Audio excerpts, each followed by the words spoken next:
About a decade ago, the UK put in position a minister of loneliness because loneliness was such an epidemic in Europe. Guess what? It's an epidemic in America as well. Today on the podcast, we talk about why are people lonely? What is the cure for loneliness? In a word, it's friendship, but that word is shallow. So today we deepen it on the podcast. I've got two guests as we dive into what does it mean to be a friend and have some friends. You're listening to Open Bible, Open Life with Pastor Kyle Mercer.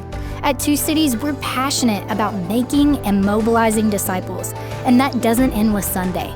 We're here to bring God's word and work into your week so you can be equipped to be sent wherever you go.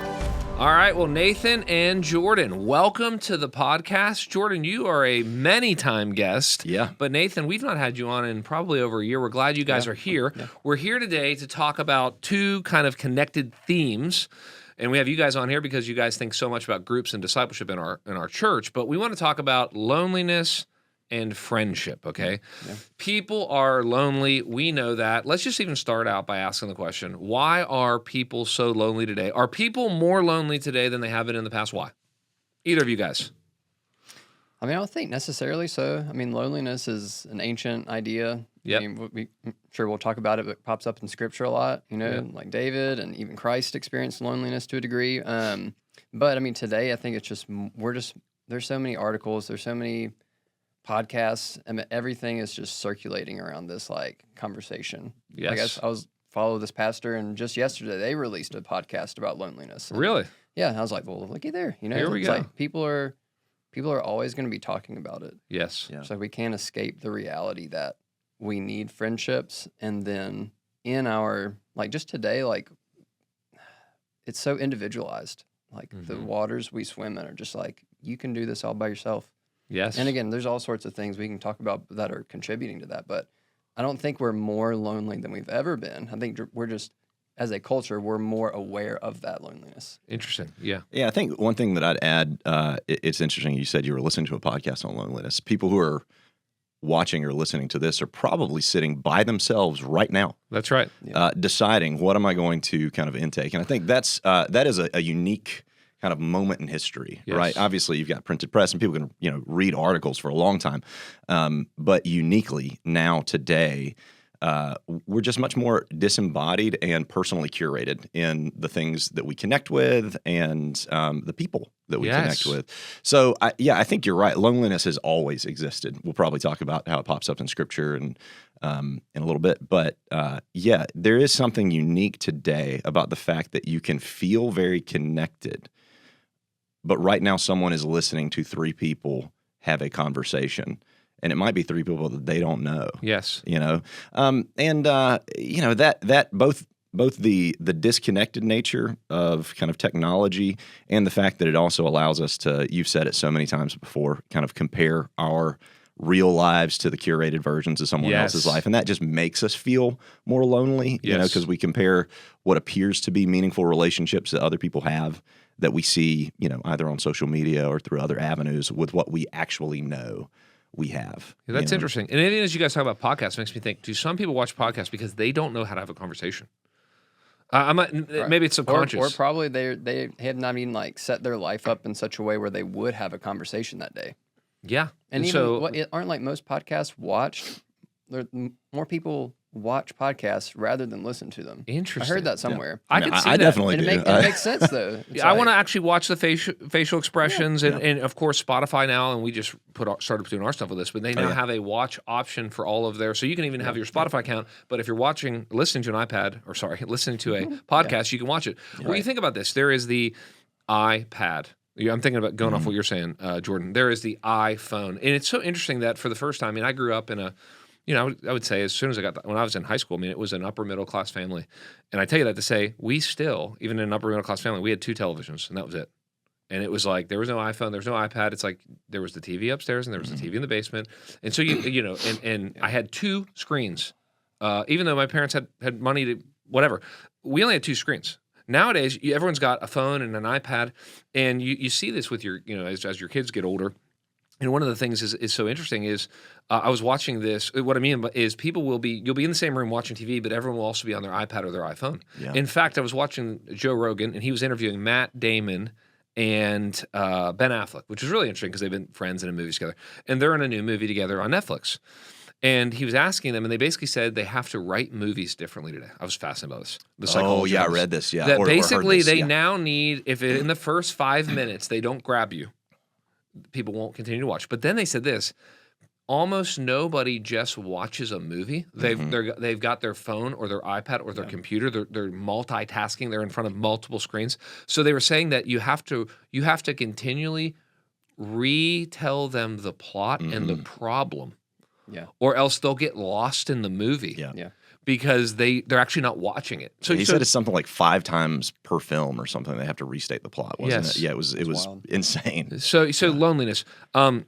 You've got, so let's talk about a couple other factors, and then we'll talk about what does the Bible say, and then we'll talk about friendship. But so you've got one of the things we mentioned is the individual, phone screens. We're kind of like we're connected but really disconnected. I think your phrase was disembodied kind of relationships. I would say you've got another one, which is lots of people living alone. Yeah. I mean, I can't remember the exact statistic. I read it recently in a sermon, but it's way more than I thought. It's something like 50% of American adults live all by themselves. Yeah. And that's just an experience in my life. Like literally, I have never in my entire life lived alone. I either had a roommate, I had housemates, and I've been married, and then I grew up in a family. And so I'm just thinking about how lonely. Even when Margie and the kids leave, like the first 2 hours, I'm like, this is amazing. Yeah. Been through this. But then you're like, then that night you're like, is this how some people live? They don't have anyone to eat with. Yeah. You start wondering which of your friends you can text. Yeah. Yeah. And I have this image in my mind of somebody who lives alone, is on their screen all day, and then decides to Uber Eats or DoorDash their meals. And I'm like, that is, the first thing we're told in Scripture, Genesis, is it's not good for man to be alone. And so, any other factors as before we talk about some scriptures about being alone or lonely? Any other things that you think are contributing to the loneliness? Just wondering. Those are the two big ones I'm trying to think. Yeah. Man, I'm trying to think just in my own life, when were the times that I felt lonely? That middle school dance, Yeah. When We're not ready to hear about your No, middle I school dances. won't give you the long version of the story. But then, oddly enough, man, I remember the first time that I felt digitally lonely. And I don't want to go too hard into that topic. We'll probably hit it. But AOL Instant Messenger. Yeah. AIM. Oh, I had it. You're old enough for That's that. actually- Did you? Okay, So great. by the way, yeah. just so you know, I never took a typing class. I learned to type by using AIM.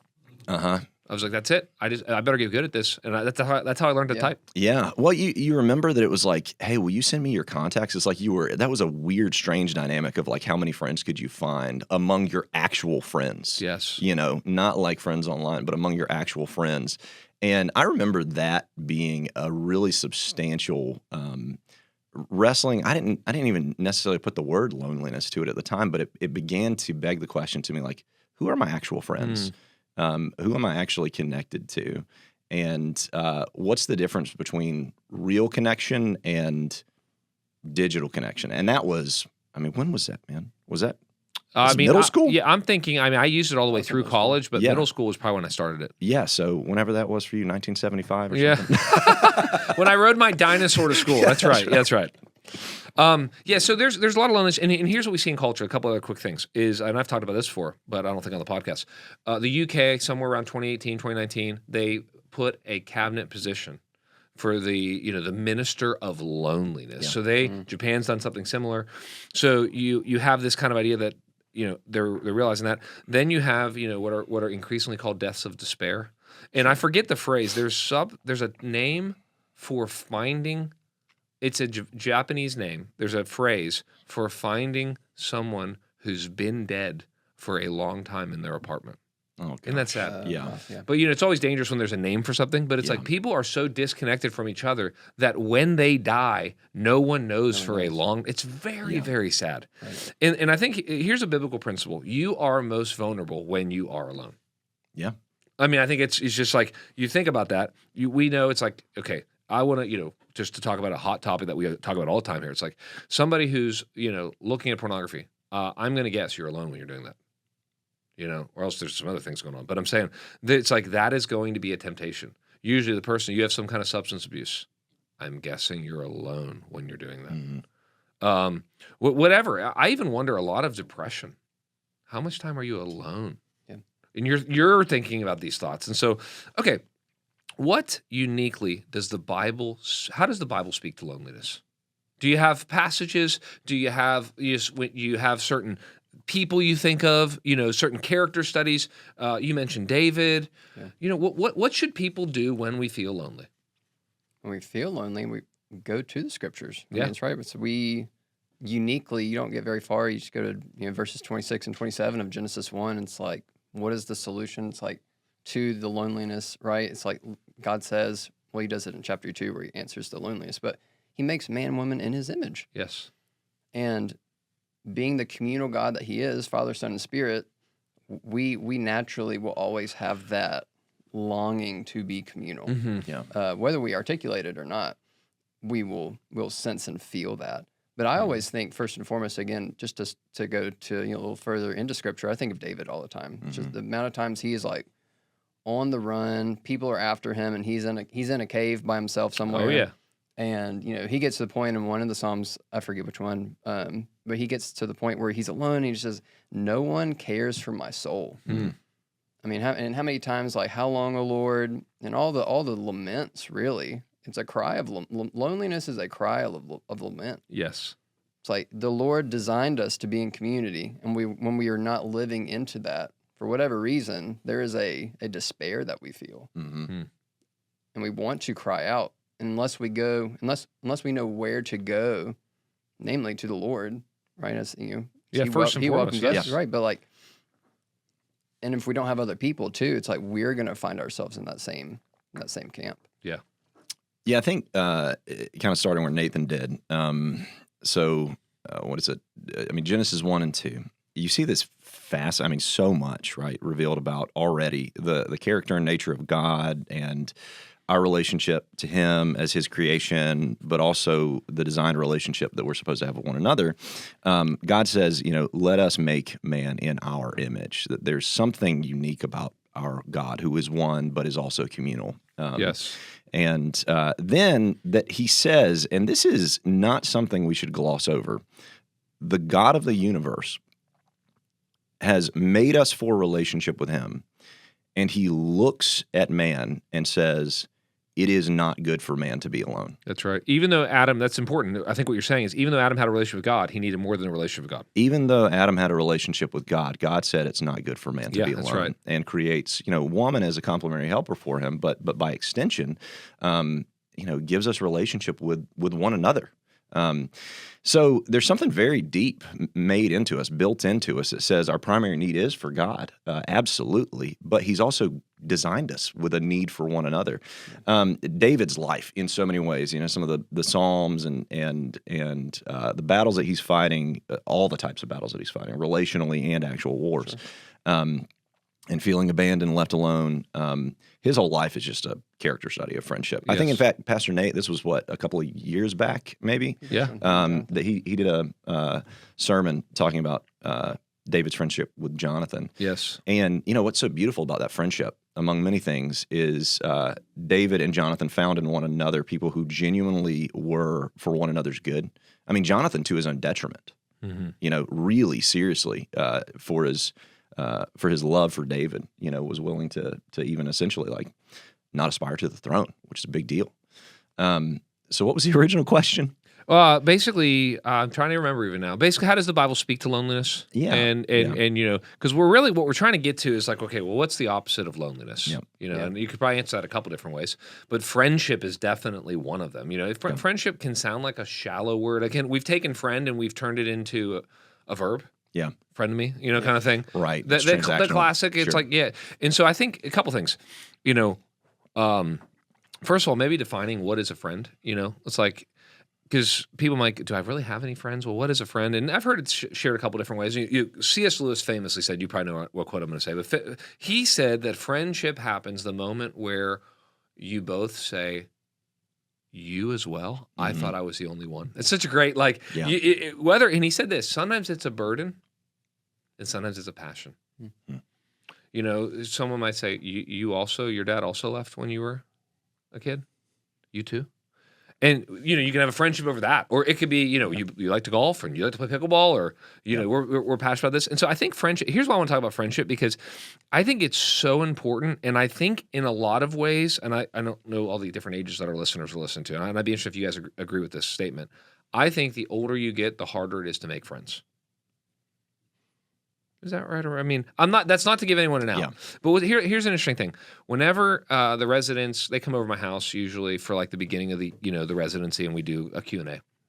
And inevitably, one of the questions that they ask is like, Kyle, basically during this residency, we have 2 years, what would you recommend us do? And I'm like, try to make 1 or 2 close friends. Sure. Yep. As weird as that sounds, I'm like, I don't know if that's led by the Holy Spirit or not when I said that, but I've said that every year now, because I'm like, it is so hard to make friends later in life, partly because you become more of a complex individual. You're like, well, who else is a pastor who has 3 kids, who, lives here, who has this?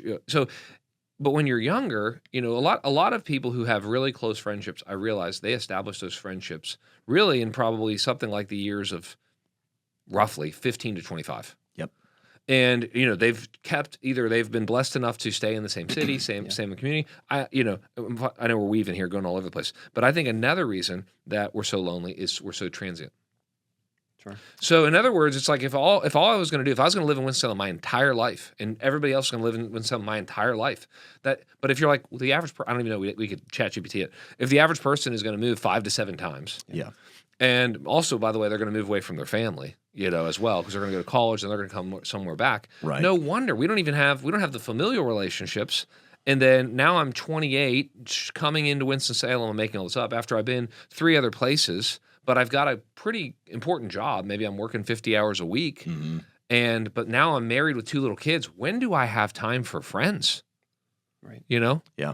Nathan has the answer to that, by the way. Tell us. I don't have the answer, but I have a great story. Tell us. In one of our community groups, at this point, probably close to 3 years ago or so, a guy and his wife, they joined our group. If Eric and Shayna Dyer are listening to this, we love them. We miss them. They're in Arizona.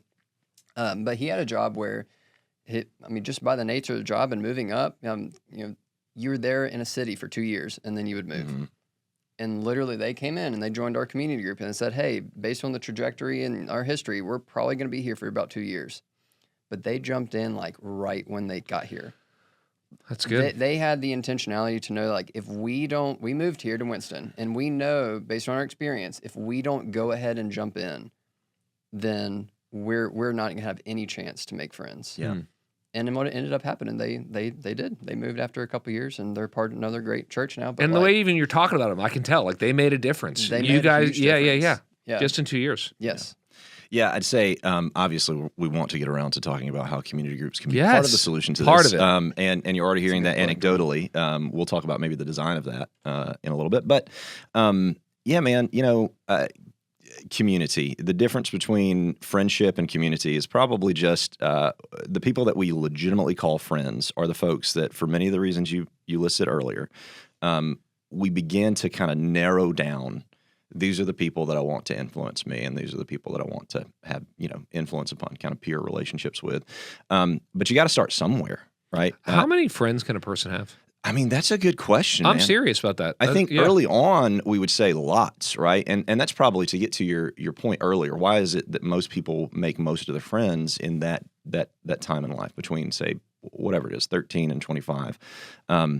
Because what do you have during that time? You got a lot of people around you that are in your same age and stage. Literally, we're putting them in grades together, in classes together, in school. So, for my entire childhood, I'm around between, for me growing up in church and then growing up in public school, like I'm around people who, even if we have different lifestyles, we have a huge amount of life overlap. We have a huge amount of shared experience, and we're also kind of developing at the same pace, more or less. So you have a lot more opportunities to look among a class of 30 kids, again, public school, class of 30 kids, and say, oh, I kind of I get you, or you get me, or yeah, I find you intriguing or whatever. And yeah, you're right. You have fewer of those opportunities, and it just seems to take more effort because it takes more. That was all curated for us, from the time you're a very young child all the way through. Really, I'd say college is kind of the end of it. I think so. Kind of that you've got this kind of curated. You're with people in your age and stage. You're all going through some of the same developmental processes, so it feels like we're all in this together. And you've just got a huge amount of people to choose from when it comes to figuring out who's going to be on your friend list.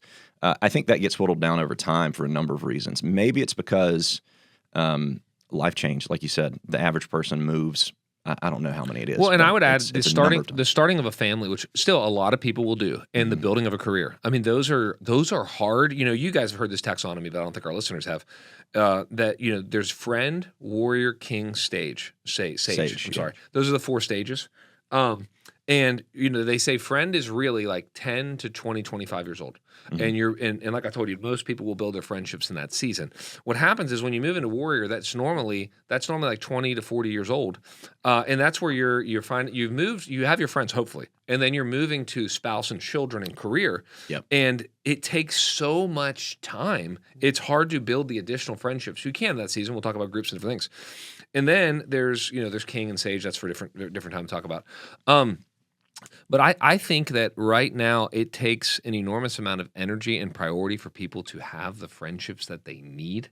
Yeah. Part of it is even, I would say, to some married couples. We can go a couple different directions with this. I think married couples need to value their spouses having close friends. Same sex, close friends. Yeah. But I think what happens is, that a lot of guys and gals, but it might be more for guys. It's like, okay, I've got my 2 or 3 kids and I've got my career, which takes up all my time. And then, every second, I need to spend with my kids or my wife. And a lot of that's noble. But it's like, man, actually, you need a couple dudes in your life. Yeah. Or women, you need some ladies in your life to where, you can process. I've told you this before too, I think. But I was listening to this podcast. Here we go, talking about podcasts.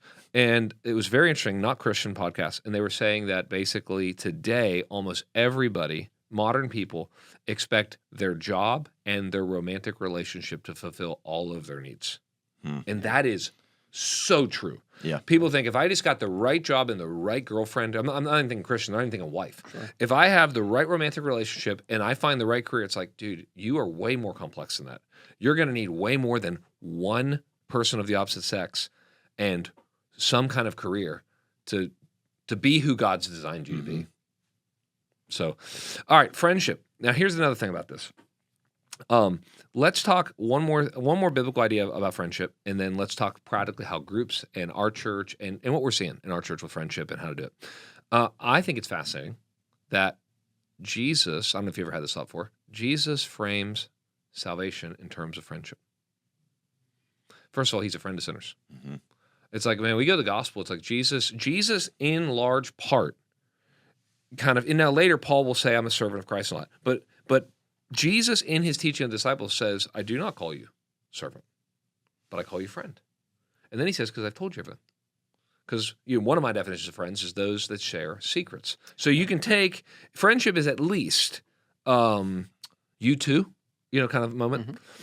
And friendship is also, man, I'm going to tell you something that I'm not going to tell the average person in my network of relationships. And then friendship is usually very reciprocal. In other words, you're like, oh, great. Well, you shared that about you. Well, now I'll share something equally or maybe just a little bit more intimate about me. And, oh, you did that? Okay, sure. Now and it's that reciprocal nature. Right. So, it's not only is in creation we see that God is in community. God is a relational God, Father, Son, Holy Spirit. Then we see in salvation, Jesus Christ says, I'm a friend of sinners. And, we see that Abraham is called a friend of God, and he's called a friend of God after God shares with him some insider information.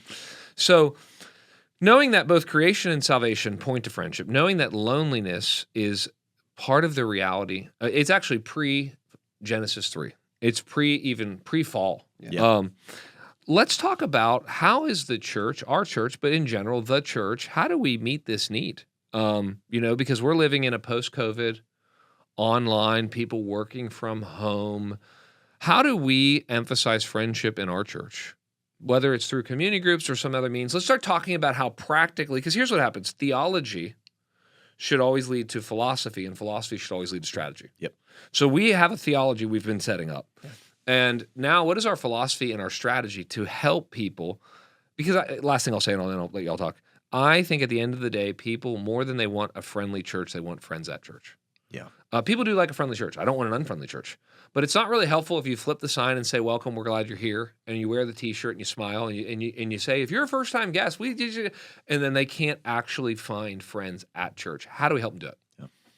I mean, certainly, there's, to go from broader to go into what we really want to focus on, is like we have serving teams, like we have DNA groups, but then primarily, what we think the most about as a church and staff would be our community groups. Yeah. Where we set these up in such a way where we want there to be meaning. Like we say, discipleship happens in relationship. Yes. It's like if we're, as a church, we're making and mobilizing disciples, that has to happen somewhere where relationships can be formed. Mm-hmm. And we're trying to, you like the phrase, go first, leaders go first. It's like our community group leaders, because oftentimes, like we've been talking about, it's hard to get out of the waters we swim in, or the circles that we just make for ourselves with our job and our family, and to get out of that and to press into meaningful relationship. But where we want to see that happen again in our community groups is our leaders are going first. They're saying, "Hey, I'm here and I'm ready for you." Mm-hmm. Because for the people who it is going to be a major step or a potential barrier, it's should I? There was one guy, one of our new community group leaders, they just launched, and somebody had expressed to him hey, I don't know if this is my next step, being in a community group. And I talked with him, I was like, man, this absolutely is his next step. Yeah. It's any realm in which you're going to enter into at least intentional. They don't have to become your best friends. It's that's not what we're trying to orchestrate. Yeah. It's we're trying to set our groups up in such a way where men and women can, with men with men, women with women, and then appropriately in a co-ed scenario, it's where we can be the church. Paul, we'll get here in Romans 15, in November. It's he says, welcome one another as Christ has welcomed you. Again, it's it is a matter of salvation. Yeah. Mm. Christ has welcomed us. It's what can we do? And again, community groups are our way to welcome. We start new groups for new people, and groups are our way of welcoming people into our church. Yes. Yep. Yeah. Yeah. Not a lot to add to what Nathan's already said. I think tying what you said, Kyle, about we could be a very friendly church, and thank you to our first impressions people. Yeah. Obviously, we all mean that, but we also realize that somebody can be very well, let's say, greeted and cared for on a Sunday in that very small kind of microcosm, or that very small snapshot of life. And then they can go home and be by themselves for the rest of the week and try to live out their faith on their own. They can feel very disconnected, and then come back and have a wonderful dynamic worship experience on Sunday. And I think that's honestly for many. There are probably people at Two Cities today who that's their experience. We don't want that for you, whichever camera I need to look at to say that. But, we don't want that for you. And I think there are a lot of people in the American church that's their experience. Dynamic Sunday.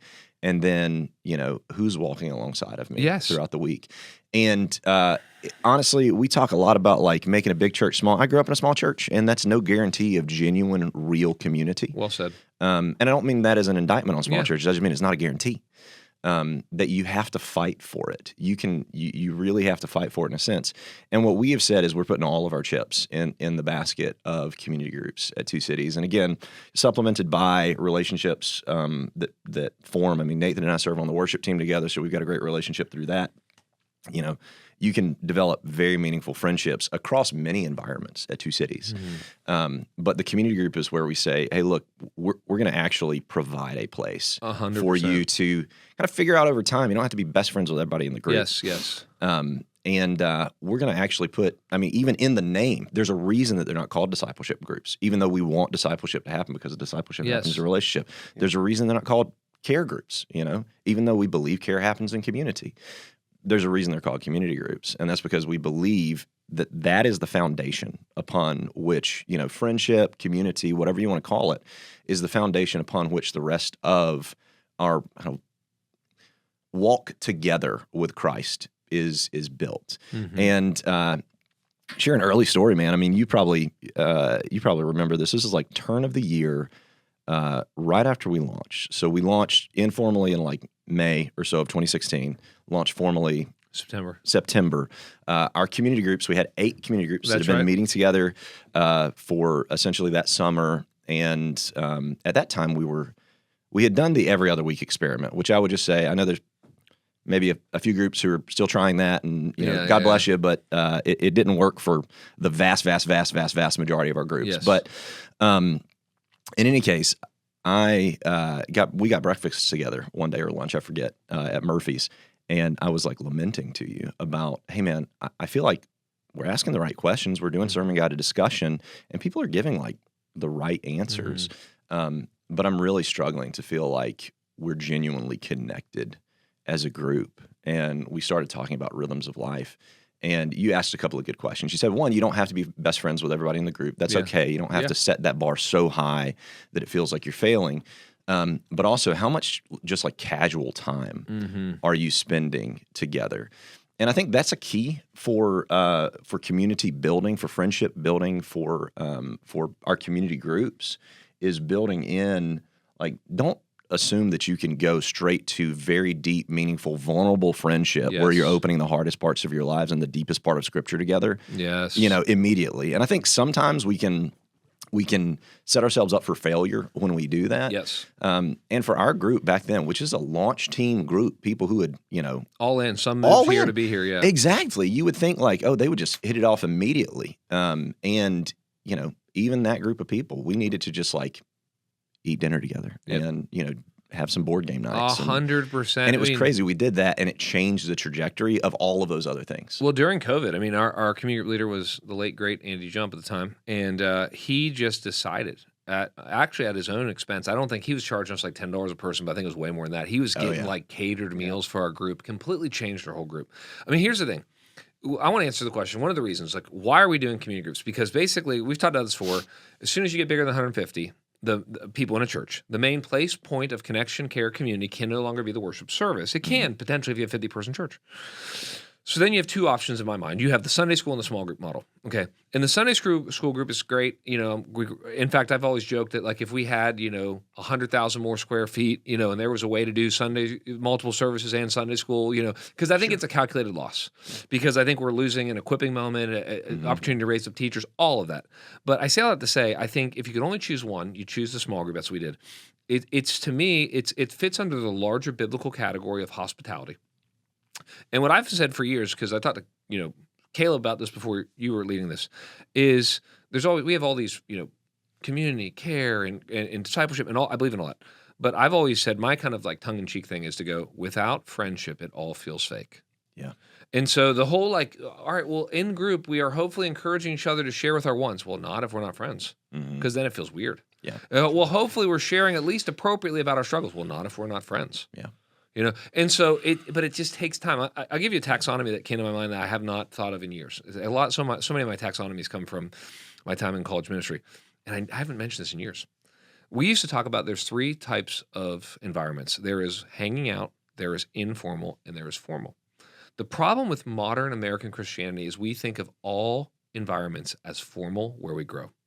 So the worship service is a formal environment. I mean, it's informal, it's casual in how we dress. But I'm saying it's formal. You're going to come in, it starts at a certain time, it ends at a certain time. We're going to sing 2 or 3 songs, then 2 or 3 songs, there'll be a sermon, there'll be a video, it's like whatever. Or even people think about community group. Okay, here's what we're going to do. We're going to come in and he's going to open up the Bible, and we're going to talk about these, and we're going to pray at the beginning, we're going to pray at the end. And what's interesting, and I found this fascinating, if you look at the life of ministry, there is very little to no formal ministry Jesus does. There is some. There is Sermon on the Mount. There is going to the synagogue and read the scriptures and all that. You could honestly argue there's not a ton of hangout. There is some. So much ministry is informal, which is, here's what that means. We are just being highly relational but intentional. And so it's one of those, and the challenge in college ministry was how do you create informal environments? Because the truth is a lot of people just want to hang maybe.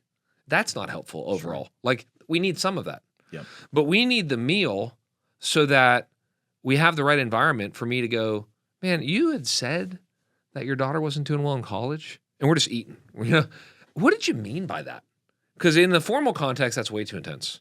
Yeah. For some people. But in the informal, in between pasta bites, tell me about this. And so I think the groups, you know, we need to be thinking about all three of those environments in our groups. And all right, there's the hangout. There's no agenda. We're just, who cares what we talk about? What, the weather, the sports, the Super Bowl, you know.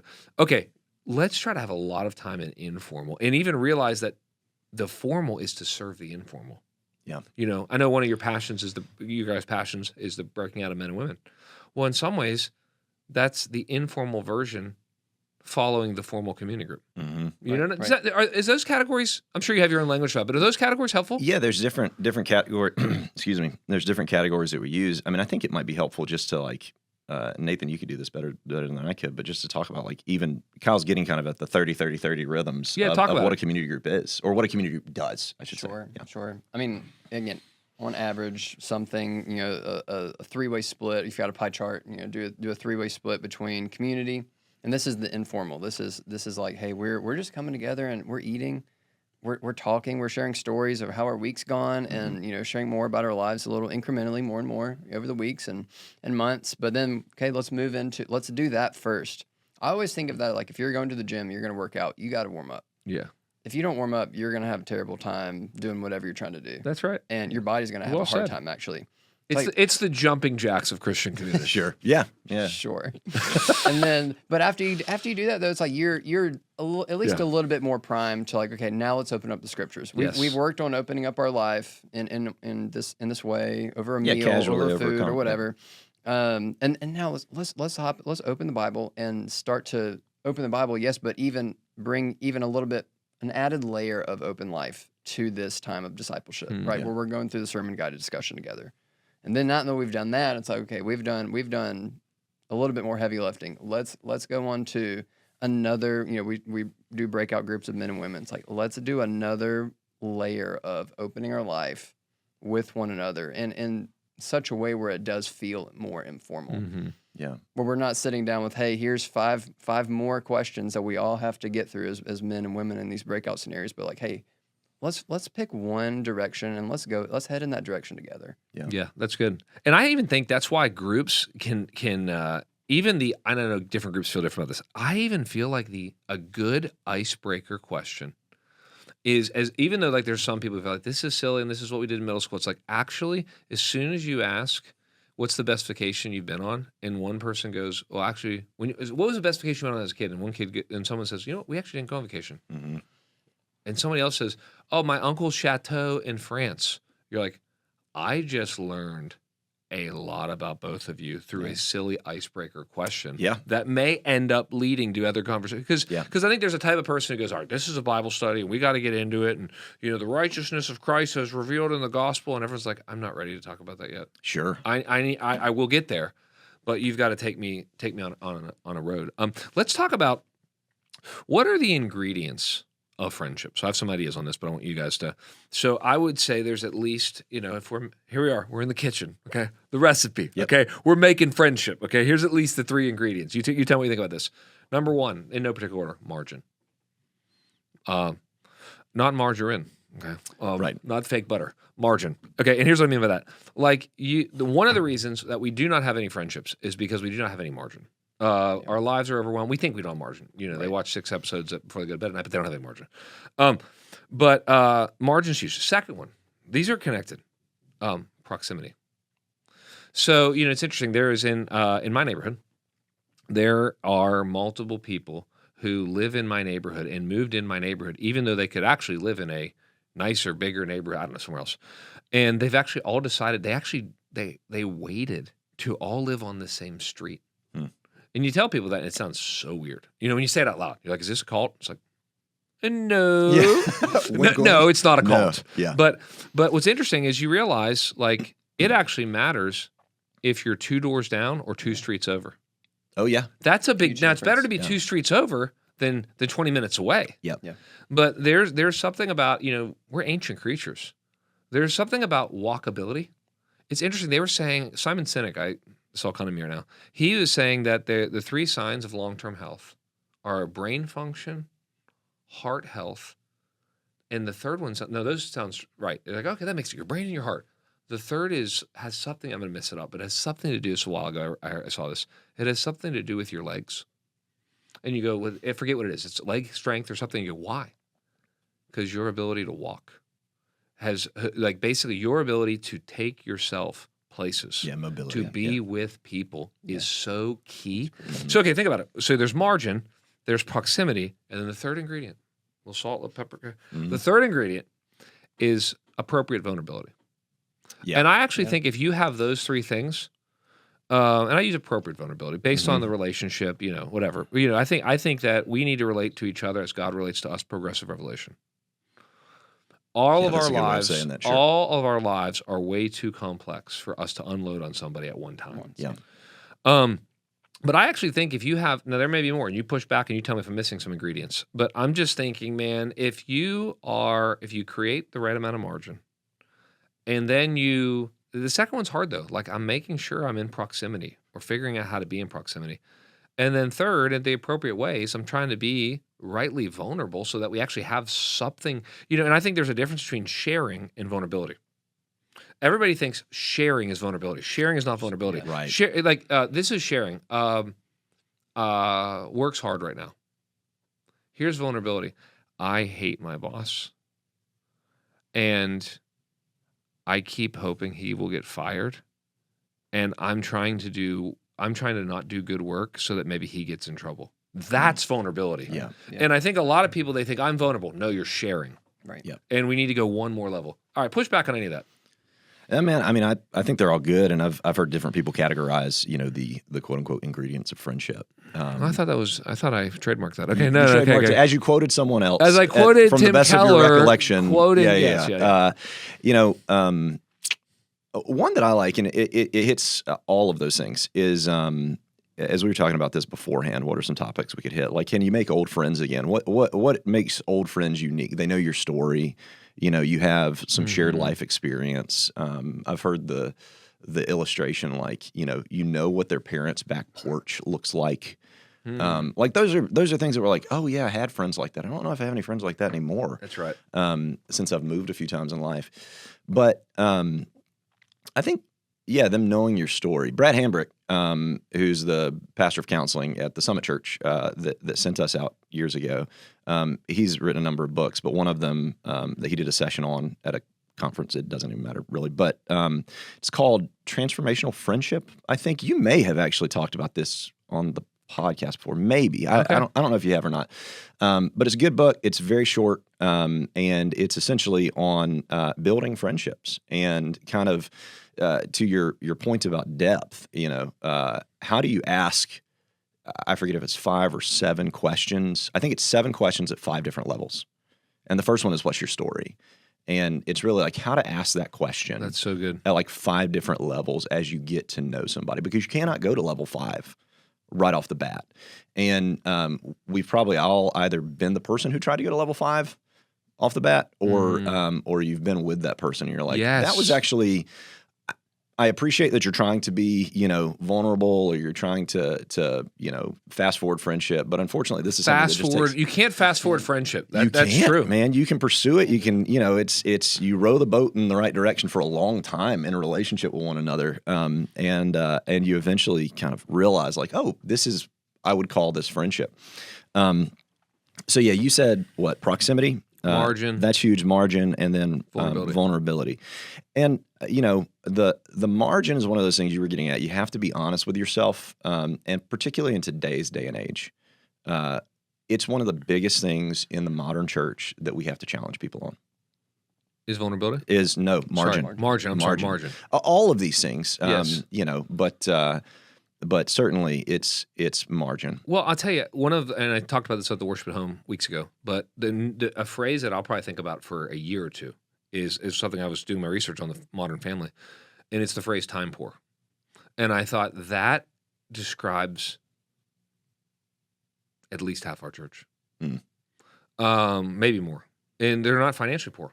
They're not living paycheck to paycheck. There are people like that in our church. I'm saying, but there's a lot of people in our church that they're fine financially. In fact, they've designed their life around that. They both work and they both have side hustles and whatever, and then they spend all their time investing on Robinhood and whatever. They're doing all this stuff, and then they've got their kids and they have 2 or 3 kids that they love, and their kids, they're vicariously living through their kids. So their kids are in everything, and so they're time poor. And they literally don't have any time. Like, well, we don't actually even have time to have. I know we should have a family meal daily, but we don't have time to have a family meal weekly. Yeah. And then they have zero time for individual relationship because, you're not your kid's friend. But there's a similar principle of like, how do I spend individual time and create the margin and create the proximity to the individuals in my life? So I think it's just a huge issue. And I think community groups for us is like, trust us, take a step. Maybe you got to get in a couple different community groups. I mean, one at a time. Sam. Maybe you realize this isn't the right group because even as you think about the group, it's like, do you have the margin to go every Tuesday night? Right. And then don't choose a group that's 42 minutes from your house that you don't really have the proximity, or anybody in the group you're never going to actually even see them at Publix, or your kids will never be able to get, Right. That's another interesting, so my mind's going all over the place. Another interesting thing is, how should you think about friendships? I want to talk to families about this for a second because I had an interesting conversation. So with someone recently. So I was talking to a pastor older than me, all his kids out of college, and or in college or out of college, and I was talking to him and his wife. And him and his wife were telling my wife and me, do not. I thought this was interesting. Do not base all of your friendships on who are your kids' friends.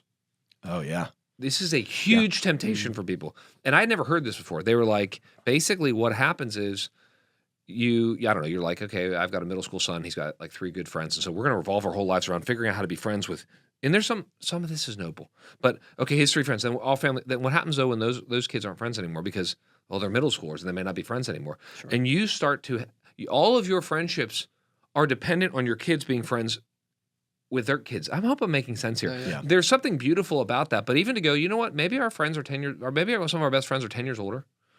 And that's because their kids are out of the home. And they are godly enough to come to us, so we don't always have to go to them. Oh yeah. And and so there can be multi-generational friendships. Certainly. Okay, talk to me about a couple last things, and we'll let you guys go. Should men be friends with women?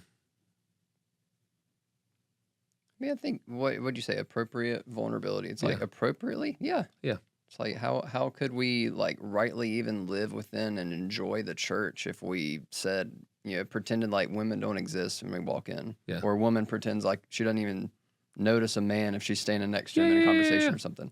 Yep. It's like, certainly. So it's like even within our community groups, like. Well, I was going to say that appropriately happens probably in community groups, particularly as couples become friends with each other, and then through that you become. Yeah. It's like we go into community group, and I mean over the years, like whatever group me and Courtney, my wife, whatever group we've been a part of, it's like we know that we can go in and like, okay, I can go up to, our host family and the wife, and I can go talk to her, and, Courtney can go over here and start joking around with one of the guys in the group. And That's right. And poking fun at him. And friendship, and the word friend is an elastic term. I think what I'm saying is I do think, and it's different again when you're single. Sure. We've talked about all this before, but I just think it's another thing where I do think it is a danger sign when I see we'll talk about single people for a second, when a single guy has very little guy friends, but he's got a lot of female friends he hangs out with. Yeah, sure. That can be very dangerous. Vice versa. It's like, what's going on that you are unable to have a meaningful relationship with somebody of your same sex? And is there, I don't know, you can have a relationship with these girls because they're not going to ask you these questions. I don't know what it is all the time, but I think that is an unhealthy sign.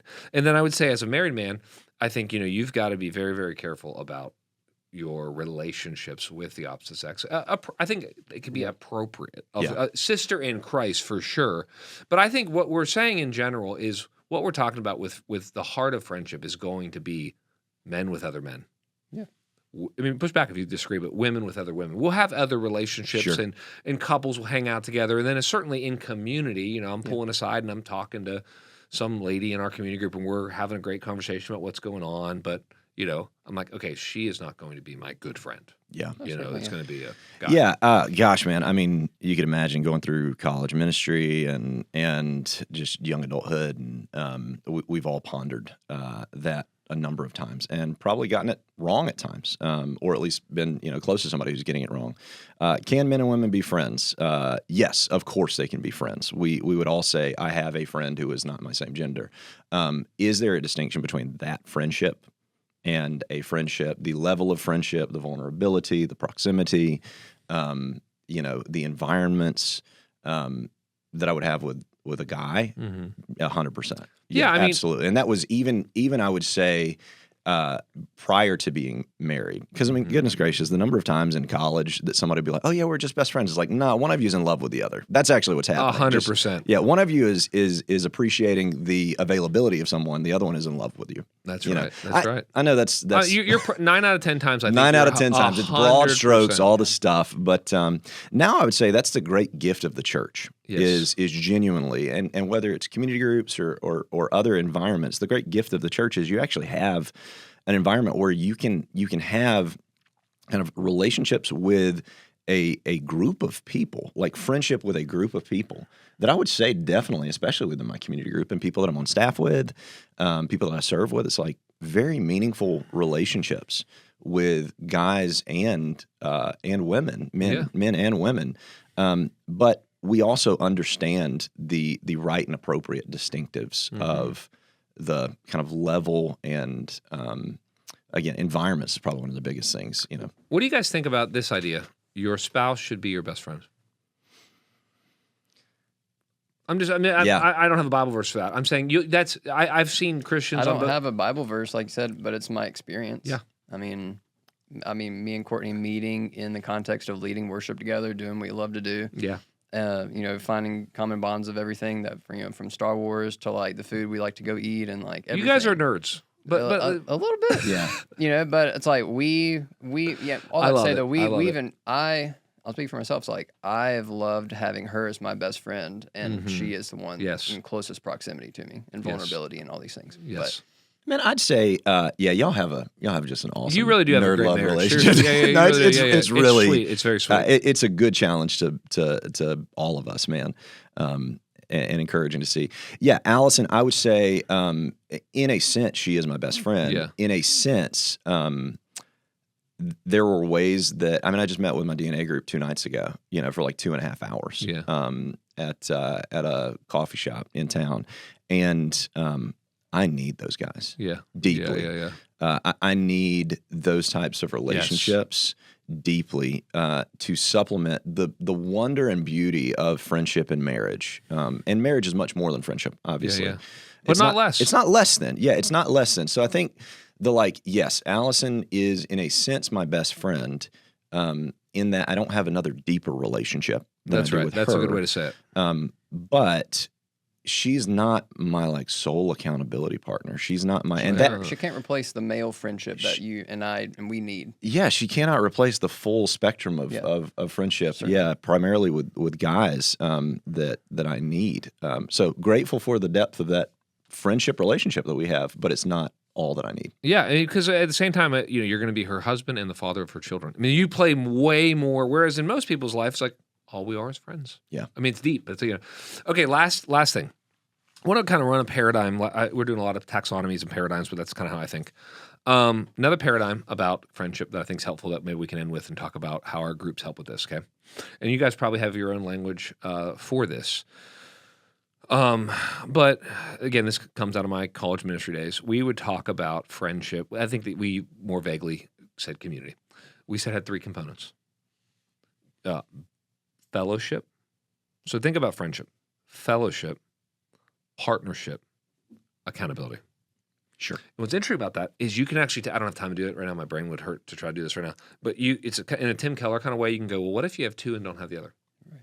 But I will say this, if you have mostly partnership, you feel like you are on mission together. It's the marriage that you're shoulder to shoulder but never face to face, for example. Yeah. This happens in very serious churches and very serious parachurch ministries where the mission is primary. Mm-hmm. If you only have accountability, you can sometimes feel like, do these people love me, or they just want to know if I'm sinning or not sinning, reading my Bible, not reading my Bible, And if you only have fellowship, you're usually, there's secret sin that's never being talked about, and there's people that are never being reached. Yeah. And so I think trying to hold those 3, and I think appropriately through community groups, which often, not always out of that community group, but often can lead to DNA groups, men's breakout times, the idea of partnering both to do mercy and mission, I think you can, and then of course, what we talked about earlier, just the highly relational. Let's talk about our lives. Let's eat meals together. I think the hope is in the life of our church, whatever language we want to use, that people are experiencing all three of those. Yeah. Thoughts on that? I mean, certainly it's, within the community group, it's like you talked about it. It's like there's the partnership. It's like we do practice mercy and mission together. It's like we're trying to pursue the lost and the least of these, trying to meet forever and felt needs. And it requires us to do that together. It's like Jesus never sent his disciples out one by one. He's like, all right, you guys go together. Listen, I'm going to send you guys out in twos and pairs, right? There's always going to be the partnership. Again, it's built into the way we want to set up community groups we talked about earlier. You come in for a time of, we call it community. Like just the catch up, the fellowship is another way to think of it. Yes. Or to call it, and then we go into that time of where we do our breakout groups. It's like that's what we call the accountability piece. It's like we want there to be some level of transparency, and not just transparency where we leave it there, but transparency to where, okay, we know as men or women, it's like we can follow up and we can help, we can bear one another's burdens, we can encourage and challenge people. It's like the way even we've designed community groups to function is, incorporates all three of those things. That's good. That's good. Yeah. I think, excuse me. Gosh, there was something you said that made me think, it's not a formula, right? That's good. Because lots of times we can get that way. We can say, 30, 30, 30. We can say, for DNA groups, discipleship, nurturing, accountability. And I am not a type A personality, but I believe we may have a few of them in our church. And thank God for them because they keep us on time. But, you may feel like, okay, this means that we need to make sure that we're hitting for 30 minutes every time that we gather. We're hitting this, and we're hitting for the next 30 minutes this and this.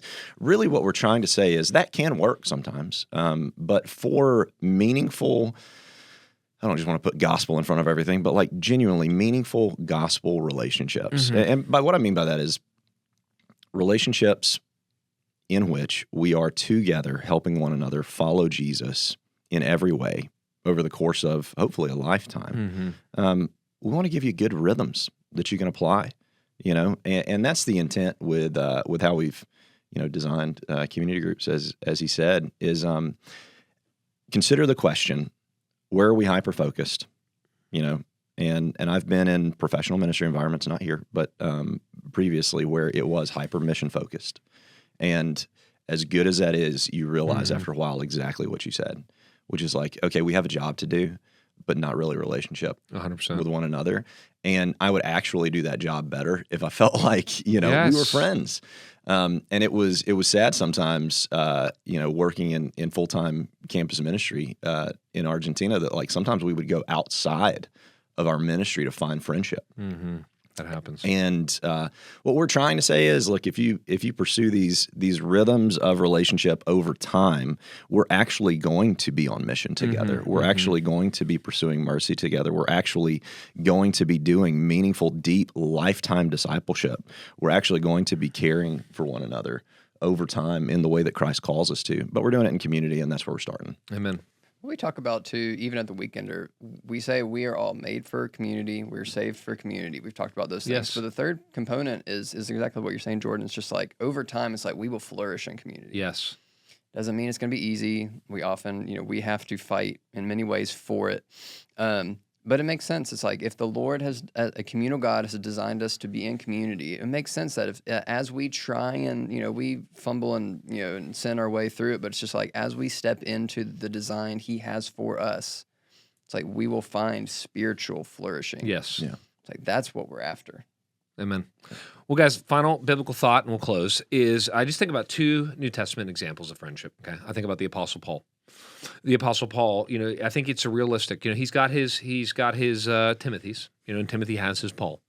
But Paul had Silas, and Paul had Barnabas. And the reason I bring him up is even a man very missionally minded, very busy, traveling a lot, had deep friendships that also were strained and stressed at times. I mean, you have his fight Yeah. I'd call it a fight. It Yeah. seems like with Barnabas. With Barnabas, yeah. You know, that leads, and they reconcile later, but they disagreed about another person, and they disagreed about John Mark, and but then you think about, of course, the quintessential example of friendship, Jesus Christ, who calls himself a friend of sinners. But think about it.